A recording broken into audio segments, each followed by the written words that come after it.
오늘은 어깨가 아프셔서 오시는 많은 분들이 물어보시는 질문에 대해서 답을 드리려고 해요. 환자분들이 이제 어깨 힘줄이 찢어지거나 어깨가 아파서 병원 가시면 어깨뼈가 자라났다고 해서 힘줄을 걷는다고 하는데 그 뼈를 깎아야 되나요? 그런 수술을 해야 되나요? 이런 질문을 많이 하세요. 오늘은 이에 대해서 자세하게 한번 말씀을 드리겠습니다.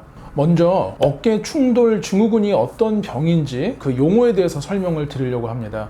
우리 어깨 모형을 제가 잠깐 보여드릴게요. 어깨는 이 오른쪽 어깨 모형입니다. 이렇게 생겼거든요. 어깨에 팔뚝뼈가 있고 어깨 힘줄들이 있고요. 그 이외에 견봉이라고 불리우는 어깨 힘줄을 이루어주는 그 지붕 역할을 하는 뼈가 있습니다. 그런데 나이가 들면 이 어깨뼈가 자라나게 돼요. 지붕 역할을 하는 뼈가 자라나게 돼서 이 뼈가 뾰족하게 변합니다. 그러면 우리가 어깨를 이렇게 움직일 때 힘줄과 뼈가 부딪히겠죠. 손으로 한번 모형을 보여드릴게요.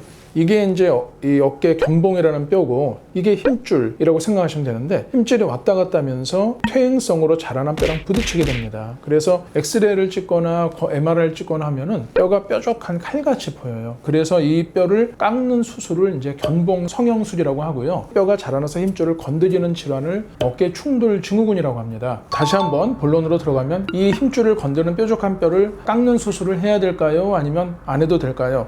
정답은 지금은 굳이 하지 않습니다. 그런데 많이들 뼈를 깎아야 되는 걸로 생각을 하고 권유를 받고 오시는 경우가 있어요. 그러면 왜 이렇게 갑자기 깎아야 되는 뼈를 안 깎아도 되냐? 학설이 바뀌었습니다. 옛날엔 많이 했습니다. 미국에서 20, 30년 전에 생긴 개념인데요. 힘줄을 뼈가 건드니까 뼈를 깎자 해서 견봉 성형술이라는 수술을 많이 했는데 결론적으로 말씀을 드리면 옛날에는 뾰족하게 자라난 뼈가 힘줄을 건드려서 회전근개 파열이 된다라고 학설이 있었는데 최근 한 5년, 10년 전부터 논문에 의하면은 전 세계적으로 정형외과 의사들이 연구를 하거든요. 수많은 환자들의 데이터를 모았을 때 힘줄이 뼈가 뾰족해도 거기에 부딪혀서 힘줄이 다치는 것이 아니다. 그냥 뼈가 뾰족하게 자라는 거는 정상적인 노화 반응이기 때문에 굳이 뼈를 건들 필요가 없다. 그리고 뼈를 깎았을 때 거기에 붙는 인대나 근육 힘줄이 없어지게 됩니다.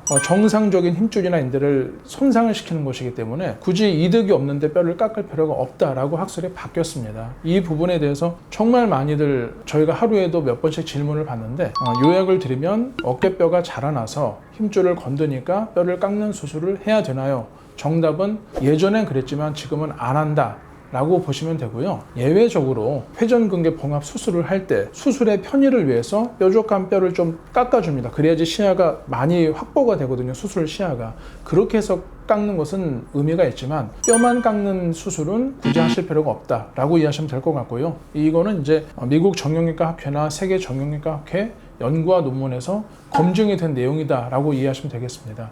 그렇다면은 이 힘줄이 안 좋은 거를 뼈를 안 깎고 어떻게 치료를 해야 되냐? 요새는 힘줄 자체를 비수술적으로 재생을 해주고 강화해주는 방법이 있습니다.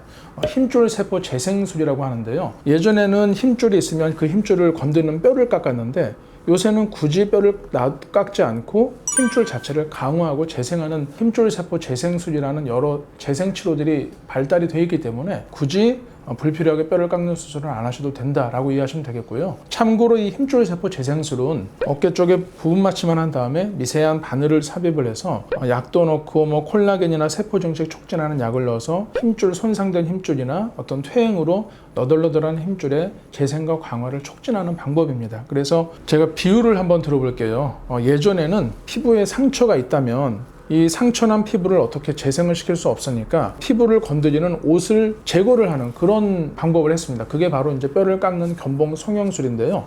최근엔 이 피부 손상된 자체를 재생을 시킬 수 있기 때문에 멀쩡한 옷을 굳이 잘라낼 필요가 없는 것이죠. 그런 원리로 이해를 하시면 되겠습니다. 그래서 무조건 뼈를 깎는, 뾰족하다고 깎는 것은 맞지 않다 라고 이해하시면 되겠고요. 제가 또 말씀드리고 싶은 것은 어깨 충돌 증후군이 어떤 증상을 일으키는지에 대해서 간략하게 한 번 더 말씀을 드리면 팔을 올리거나 비틀 때 어깨가 아픕니다. 그래서 자가진단하는 방법이 있어요. 아픈 어깨에 손이 있으면 이 손을 반대쪽 어깨에다 대시고 이렇게 올려보세요. 그러면 마치 이렇게 올리는 자세가 되지 않습니까? 그때 어깨가 아프다면은 이 주변의 어떤 뼈와 자극을 받아서 힘줄이 손상이 있을 수 있다라고 이해하시면 되겠고요. 이런 증상이 2주 이상 지속이 된다. 이때는 빨리 가까운 병원을 방문을 하시는 것이 좋습니다. 그래서 힘줄 손상이 있으면 그 힘줄을 재생을 시키고 치료를 해야지 굳이 그것을 덮고 있는 소중한 뼈를 깎을 필요가 없다라고 이해하시면 되겠습니다. 오늘은 어깨 충돌 증후군은 무엇인지, 그리고 어깨 충돌 증후군에서 그 뾰족한 견봉이라는 뼈가 자라난 것을 깎아야 되는지 말아야 되는지에 대해서 말씀을 드렸습니다. 네, 감사합니다.